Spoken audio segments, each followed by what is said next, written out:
Now students इस question को देखिए, कह रहा है कि bisector of angle ABC of triangle ABC intersect with circum circle eight D E and F respectively, है ना। समझिए जरा, सबसे पहले आपको ये पता होना चाहिए कि अगर हमारे पास एक ट्राइंगल है, ठीक है ना, तो हर एक ट्राइंगल का एक सर्कम सर्कल होता है। पहले तो ये समझिए, इस तरीके से अगर कोई ट्राइंगल है आपके पास, ठीक, तो हर एक सर्कल का एक सर्कम सर्कल होगा। मतलब ये इस तरीके से एक सर्कल होगा जो इसकी वर्टेक्स से पास कर रहा होगा। ट्राइंगल ए बी सी के वर्टेक्स से इस तरीके से पास कर रहा होगा, ए से बी से सी से। तो आइए डायग्राम बनाते हैं, ठीक। एक तो ये बात, दो तीन बातें इस क्वेश्चन को करने से पहले आपको पता होनी चाहिए। सर्कम सर्कल मैंने आपको दिखाया, नंबर वन। नंबर टू, आपको ये पता होना चाहिए कि किसी भी ट्राइंगल के जो एंगल बाइसेक्टर होते हैं, है ना, मान लीजिए आपके पास कोई ट्राइंगल है इस तरीके से, ठीक, ट्राइंगल ए बी सी, ठीक। तो ट्राइंगल के जो एंगल बाइसेक्टर होते हैं वो हमेशा एक पॉइंट से पास करते हैं, उसको हम इन सेंटर बोलते हैं। आप आगे चल के हायर क्लासेस में पढ़ेंगे, लेकिन अभी आप ये समझिए कि अगर ट्राइंगल एबीसी हमारे पास, एंगल ए का एंगल बाइसेक्टर ये इस तरीके से, ठीक, एंगल बी का एंगल बाइसेक्टर, मतलब ये इस तरीके से जा रहा है एंगल ए का बाइसेक्टर, तो एंगल ए को टू इक्वल हाफ पार्ट्स में डिवाइड कर रहा है, ये एंगल और ये एंगल आपस में इक्वल हो जाएगा, ठीक। इसी तरीके से एंगल बी का जो एंगल बाइसेक्टर है, ठीक, ये वाला जो एंगल है और आपका ये वाला जो एंगल है आपस में इक्वल होगा। इसी तरीके से एंगल सी का जो एंगल बाइसेक्टर है ये इस तरीके से, ठीक है ना, ये सी का बाइसेक्टर है। तो ये तीनों एक पॉइंट से ही पास करेंगे, इस पॉइंट को हम बोलेंगे इन सेंटर, आई से इसको हम दिखाते हैं, ठीक है ना। ये बात हो गई। और क्या पता होना चाहिए इस क्वेश्चन के लिए? इस क्वेश्चन को के लिए आपको एक बात और पता होनी चाहिए, angle in the same segments are equal. Angle in the same segments are equal मतलब समझिए, देखिए, angles in the same segments are equal, ये बात भी आपको पता होनी चाहिए। कहीं ना कहीं आपने सर्कल वाले चैप्टर में 9th क्लास में आपने पढ़ी होगी। ये देखिए, हमारे पास ऐसे करके कोई सर्कल है और हमने यहाँ एक कॉर्ड बनाई, तो एक सेगमेंट आपको ऊपर दिखाई पड़ रहा है, ये वाला सेगमेंट, ठीक, और एक आपको यहाँ पे दिखाई पड़ रहा है ये वाला सेगमेंट, ठीक है। तो angle in the same segments are equal मतलब अगर हम यहाँ पे कोई पॉइंट ले रहे हैं एम और यहाँ पे कोई पॉइंट ले रहे हैं एन, है ना, ये वाले सेगमेंट की तरफ, तो ये जो आपके पास कॉर्ड है ए बी, ठीक है, तो इस सेगमेंट में जो एंगल बनेगा वो इक्वल होगा इस तरीके से, ए को एम से बी को एम से, तो ये वाला जो एंगल है, ठीक, और इसी तरीके से बी को एन से और ए को एन से अगर हम ज्वाइन करेंगे तो ये वाला जो एंगल है, ठीक, ये वाला एंगल और ये वाला एंगल आपस में इक्वल होगा। Angle in the same segments are equal, इतनी बातें हमें पता होनी चाहिए। अब आइए क्वेश्चन को हम लोग पढ़ते हैं। देखिए, क्वेश्चन में हमसे क्या कहता है? क्वेश्चन में हमसे कह रहा है bisectors of angle ABC of triangle ABC intersects it's circum circle eight D E F respectively. मतलब समझिए, एक ट्राइंगल एबीसी है, उसका एक सर्कम सर्कल है। तो ये देखिए, ये हमारे पास ट्राइंगल ए बी सी है, ठीक, ए करेक्ट, यहां बी और यहां सी। तो ट्राइंगल ए बी सी है हमारे पास इस तरीके से, ओके, ये ट्राइंगल ए बी सी है, करेक्ट। अब सुनिए, कह रहा bisector of angle A B C of triangle A B C. समझिए, एंगल ए का बाइसेक्टर बनाइए, तो एंगल ए का बाइसेक्टर कुछ इस तरीके से जा रहा है आपका, ये देखिए, एंगल ए का बाइसेक्टर कुछ इस तरीके से जा रहा है, ये ऐसे, ठीक। तो एंगल ए का बाइसेक्टर जो है वो सर्कल को कहां पे इंटरसेक्ट करता है? पॉइंट डी पे, ठीक, ये वाला पॉइंट आपका डी है। तो A D is the angle bisector of angle ए। मतलब समझिएगा जरा, इतना एंगल हाफ ऑफ एंगल ए हो जाएगा और इतना एंगल भी हाफ ऑफ एंगल ए हो जाएगा। ध्यान रखिएगा, अभी हम लोग बात करेंगे इसके बारे में, ठीक। ये एंगल भी हाफ ऑफ ए और ये एंगल भी आपका हाफ ऑफ ए के इक्वल, ठीक। अब आइए, निशान लगा ही देते हैं हम लोग, ये हाफ ऑफ ए और ये हाफ ऑफ ए, करेक्ट। अब आइए, इसके बाद एंगल बी का जो बाइसेक्टर है वो इस तरीके से जाएगा, करेक्ट। मतलब आपका ये वाला एंगल हाफ ऑफ बी और ये वाला एंगल भी आपका हाफ ऑफ बी के इक्वल हो जाएगा, ठीक। तो एंगल बी का जो बाइसेक्टर है वो सर्कल को पॉइंट ई पे इंटरसेक्ट करता है। कहां पे? पॉइंट ई पे। तो ये वाला जो पॉइंट है ये पॉइंट ई है। इसके बाद अगर आप देखोगे तो उसने हमसे बोला है, यस, जो थर्ड है हमारे पास, एंगल सी का बाइसेक्टर जो है, ठीक, एंगल सी का बाइसेक्टर कुछ इस तरीके से जा रहा है, ये ऐसे, ठीक। तो एंगल सी का बाइसेक्टर मतलब आपका ये वाला जो एंगल है और ये वाला जो एंगल है ये आपस में इक्वल होंगे, means half of C and half of C. और एंगल सी का जो बाइसेक्टर है वो सर्कल को पॉइंट एफ पे मीट करता है। ये तो हो गया आपका डायग्राम। अब उसने हमसे क्या बोला है, उसने कहा prove that the angles of triangle DEF, है ना। तो ट्राइंगल डीईएफ बनाइए सबसे पहले। ये देखिए डीईएफ कैसे बनेगा, डी को ई से ज्वाइन करिए, ई को एफ से और एफ को डी से। दिखाई पड़ा येलो कलर का आपका ट्राइंगल डीईएफ। ये देखिए ये जो ट्राइंगल है इसके बारे में ये लोग बात कर रहे हैं, ठीक। तो ये जो ट्राइंगल है इसके जो एंगल्स हैं, अब इसके एंगल कौन कौन से, इसके एंगल आपका एक एंगल डी है, दूसरा एंगल आपका ई है और नेक्स्ट एंगल आपका एफ है। तो एंगल डी, एंगल ई और एंगल एफ की वैल्यू हमें निकालनी है किसके टर्म्स में, ए बी और सी के टर्म्स में। और वैल्यूज क्या आनी चाहिए, 90 minus half of A, 90 minus half of B और 90 माइनस हाफ ऑफ सी, ठीक है ना। अब आइए देखते हैं किसकी वैल्यू 90 माइनस, मतलब एंगल डी, एंगल ई और एंगल एफ में से कौन से एंगल की वैल्यू 90 माइनस हाफ ऑफ ए आती है, कौन से एंगल की वैल्यू आपकी 90 माइनस हाफ ऑफ बी आती है और कौन से एंगल की वैल्यू आपकी 90 माइनस हाफ ऑफ सी आती है। तो इसके लिए हमें क्या करना है, समझिए जरा ध्यान से। देखिए कैसे करेंगे इसको। सबसे पहले इसके लिए आपको ऐसा सोचना है, सबसे पहले हम बात करते हैं एंगल डी के बारे में। तो अगर इतने पोर्शन को हम एंगल 1 अज्यूम कर लें और इतने पोर्शन को हम एंगल 2 अगर अज्यूम कर लें, ठीक। तो आप देखिए हमें पता है एंगल 1 + 2 मिलकर एंगल डी बनाएगा। तो एंगल 1 की वैल्यू और एंगल 2 की वैल्यू आप एबीसी के टर्म्स में निकालिए और एंगल 1 और 2 को ऐड कर दीजिए। तो 1 + 2 की जगह हम लोग डी लिखेंगे और सामने एबीसी के टर्म्स में कुछ ना कुछ आ जाएगा। रुक जाइए अभी बताता हूँ आराम से तसल्ली से। सबसे पहले आप ये देखिए, ध्यान से समझिएगा। देखिए इन ट्राइंगल एबीसी, अगर हम ये वाले ट्राइंगल में, एबीसी ट्राइंगल में एंगल सम प्रॉपर्टी लगाएं तो एक बात को और ध्यान रखिएगा, angle A plus angle B plus angle C का सम 180 होगा। चेक कर लो भाई ट्राइंगल एबीसी में, ध्यान से मैं यहाँ लिख देता हूँ नेक्स्ट पेज पे, यहाँ पे देखिए इन ट्राइंगल एबीसी दिख रहा है ना, ये वाले ट्राइंगल में अगर हम angle A plus angle B plus angle C करें तो 180 आएगा, ठीक। एंगल ए को मैं ऐसे ही दिखा दे रहा हूं अभी। ये देखिए angle A plus angle B plus angle C is equals to 180, ठीक। अब इस इक्वेशन से हम चाहें तो हम b प्लस सी की वैल्यू भी निकाल सकते हैं, मैं निकाल के दिखाऊंगा, रुक जाइए बस इसको भी छोड़ दीजिए, इसे इधर आइए। देखिए अब वापस आते हैं हम लोग, ठीक। हमने क्या बोला आपसे कि 1 और 2, ये 1 + 2 मिलकर एंगल डी बना रहा है, ठीक। एंगल 1 + एंगल 2 डी बना रहा है। अब देखो 1 कौन से सेगमेंट में आ रहा है, ध्यान से चेक करिए। अगर हम इस तरीके से इसको देखें जरा, एफ से ए को ज्वाइन किया तो इसको हमने यहां कॉपी किया, एक एक करके मैं आपको आराम से दिखाता हूं।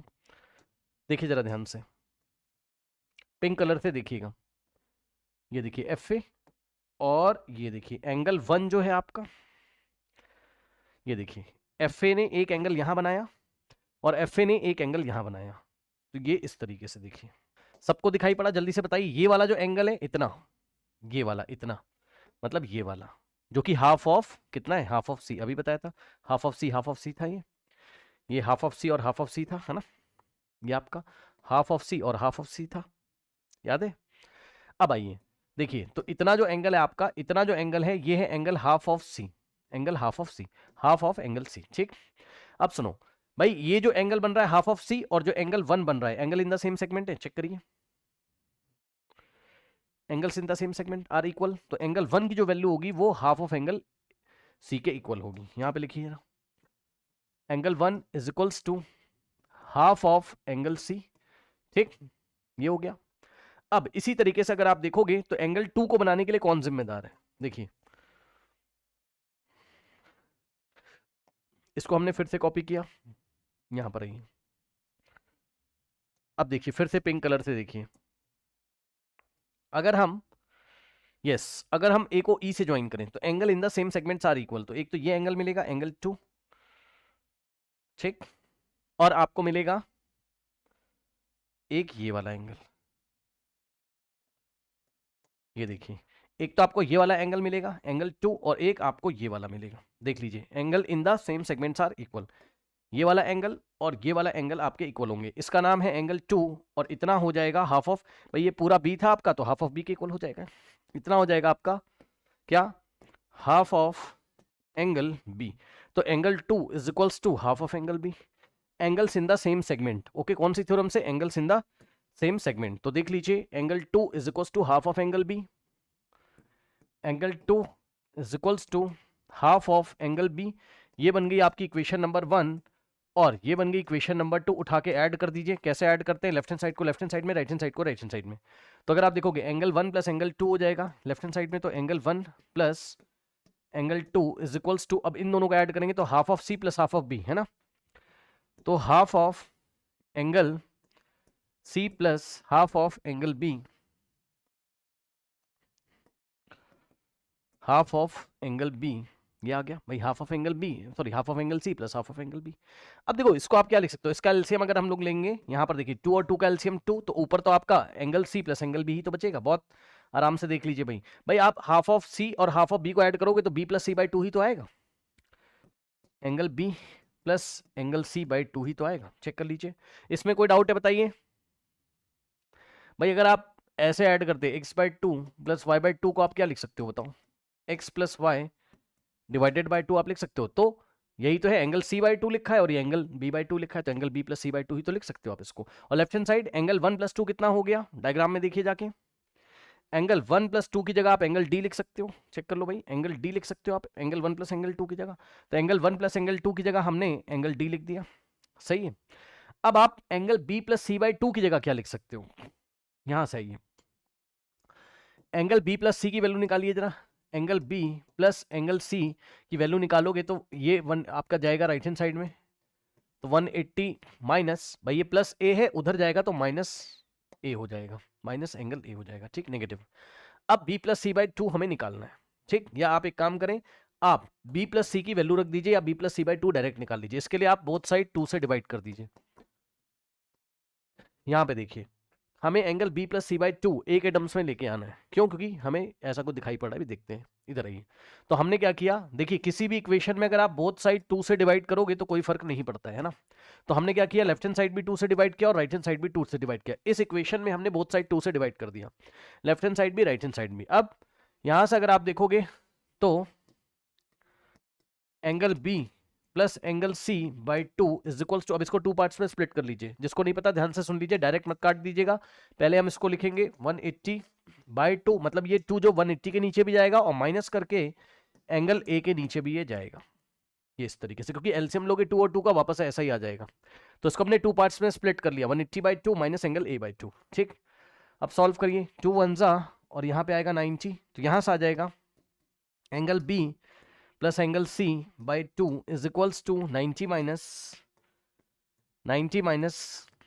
Angle A by 2। तो angle B plus angle C by 2 is equals to 90 minus A by 2। तो इसको लिख दीजिए, ये देखिए angle B plus C by 2 की जगह, इसकी जगह आप क्या लिखोगे, 90 माइनस ए बाई 2, है ना। क्या लिखोगे, 90 माइनस ए बाई 2। तो लिख दीजिए angle D is equals to 90 minus angle A by 2, ठीक। ये इस तरीके से।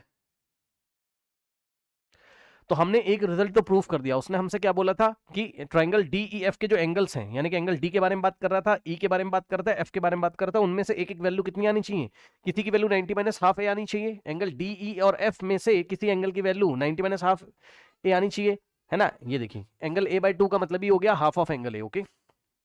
किसी की वैल्यू 90 माइनस एंगल बी आनी चाहिए, sorry 90 minus half of angle B आनी चाहिए, किसी की 90 minus half of angle C आनी चाहिए। तो एक तो हमने निकाल के दिखा दिया, कौन सा, ये वाला, कि एंगल डी की जो वैल्यू है, एंगल डी की जो वैल्यू है वो हमने निकाल के दिखा दी। यहाँ पर कितनी आ रही है, 90 माइनस हाफ ऑफ ए।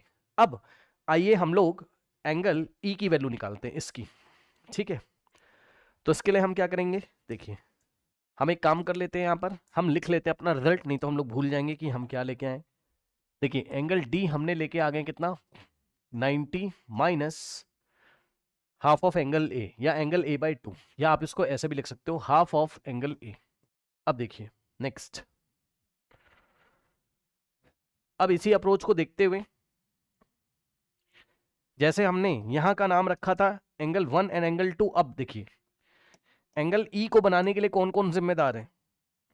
देखिए इसका नाम रखिए एंगल 3 और इतने का नाम रखिए आप एंगल 4, एंगल 3 एंड एंगल 4, ठीक है ना। ओके नाउ अब देखिए एक बार एंगल 3 निकालेंगे और एक बार एंगल 4 हम लोग निकालेंगे। आइए यहां पे इसको हमने कॉपी किया, देखिए सबसे पहले एंगल 3 के लिए, तो एंगल 3 को बनाने वाला अगर आप देखोगे तो एफ को बी से ज्वाइन किया, तो ये देखिए एक एंगल ये बना हमारे पास, और एक एंगल हमारे पास ये बना। ठीक, अब देख लीजिए, दीज आर, भाई हमने एफ बी को ज्वाइन किया तो angle in the same segments, ये वाला मतलब एंगल 3 जो है और ये वाला जो एंगल है वो आपस में इक्वल है। तो ये तो एंगल 3 है इज इक्वल्स टू, और ये कितना है, एंगल सी का हाफ, यानी कि ये इतना जो एंगल है ये हाफ ऑफ एंगल सी के इक्वल है। तो angle 3 is equals to half of angle C. Reason क्या है, angle in the same segments are equal. ठीक, ये चीज है। अब बात करते हैं हम 4 के बारे में, क्योंकि 3+4 करेंगे तभी तो एंगल ई आएगा। हमने B को D से ज्वाइन किया, क्योंकि ये देखिए angle in the same segments के लिए इस बार अगर एंगल 4 को पकड़ोगे तो इस तरीके से और यहां से इस तरीके से। ठीक, अब ये वाला जो एंगल है, ये वाला जो एंगल है और ये वाला जो एंगल है, और ये एंगल हाफ ऑफ एंगल ए के इक्वल है। भाई ये पूरा एंगल ए था तो ये हाफ ऑफ एंगल ए के इक्वल है। ठीक, सो अगर आप देखेंगे तो angle 4 is equals to half of A. ठीक, देखिए angle 4 is equals to half of angle A, correct. Angle 4 is equals to half of angle A अगर आप देखोगे। ठीक, अब इन दोनों इक्वेशन को ऐड कर लीजिए। अब मैं इक्वेशन का नाम नहीं दे रहा हूं लेकिन आप ऐड करिए। Angle 3 plus angle 4 is equals to, इन दोनों को ऐड करोगे तो क्या आ जाएगा, angle A plus C divided by 2, जैसे अभी पीछे ऐड किया था, angle A plus angle C divided by 2 whole divided by 2 हो जाएगा भाई, है ना। ठीक, अब सुनिए, अब angle A plus C by 2 की जगह आप क्या रखोगे, इधर से आइए जरा, देखिए अब हमें angle A plus C by 2 हमें निकालना है।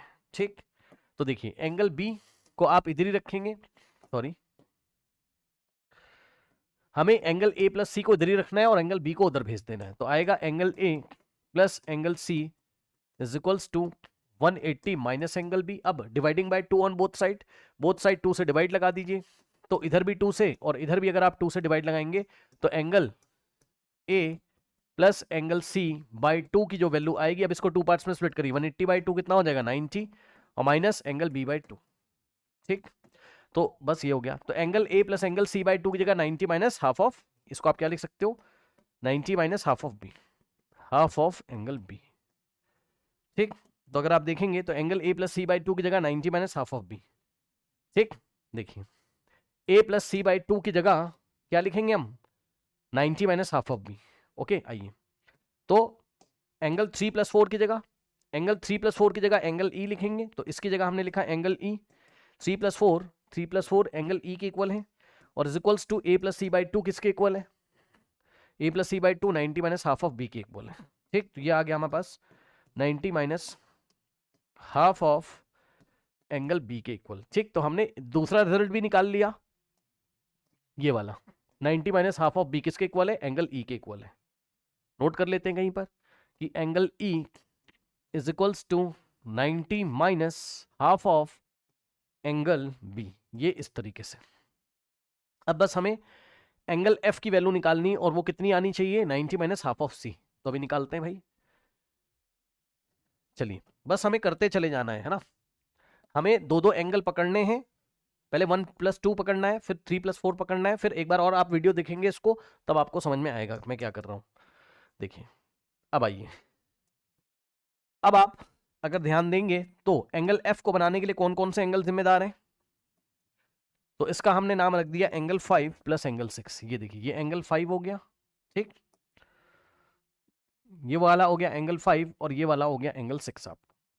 ठीक, तो अब एक बार अगर हम देखेंगे यहां पर, इसको हमने कॉपी किया, angles in the same segment अगर हम लगाने की कोशिश करेंगे तो देखिए यस हमने इस डी को सी से ज्वाइन किया, तो ये जो एंगल 6 है और एंगल ये वाला जो है angle in the same segment. ठीक, ये देखिए ये वाला जो एंगल है और ये वाला जो एंगल है, these two arcs angle in the same segment. ये तो 6 है और ये क्या है, हाफ ऑफ एंगल ए। ठीक, तो angle 6 is equals to half of angle A. यहां से अगर आप देखोगे तो angle 6 is equals to half of angle A. ठीक, अब 6 के साथ हमें 5 की वैल्यू भी निकालनी है, तो 5 के लिए हम लोग क्या करेंगे, देखिए 5 को अगर आप देखोगे तो कौन से सेगमेंट में बना है, इसके लिए आपको ई को सी से ज्वाइन करना पड़ेगा। तो ये देखिए ये बना 5 हमारे पास और एक ये एंगल हमारे पास बना। ठीक, ये देखिए एक ये वाला एंगल ठीक, और एक ये वाला angle, angle in the same segments are equal. तो ये वाला जो एंगल है और ये वाला जो एंगल है आपस में इक्वल होगा। ये एंगल 5 है और ये क्या है, ये बी का हाफ है, हाफ ऑफ बी है इतना एंगल। भाई ये पूरा बी था ना, तो ये बी का हाफ हो जाएगा इतना पिंक वाला एंगल ये, तो हाफ ऑफ एंगल बी है ये। तो angle 5 is equals to half of B, angle in the same segment. ठीक, angle 5 is equals to half of angle B, angle in the same segment. Add करिए equations को, angle 6 plus 5 या angle 5 plus 6 left hand side में बनेगा, angle 5 plus angle 6 is equals to right hand side में angle A plus B by 2 हो जाएगा। तो angle A plus angle B by 2। अब 5 प्लस 6 की जगह आप क्या लिखोगे, 5 प्लस 6 की जगह एंगल एफ आप लिखोगे। तो angle F is equals to A plus B by 2 की वैल्यू निकालिए जरा, तो क्या आ जाएगा 90 माइनस सी बाई 2, यहां से निकाल लीजिए।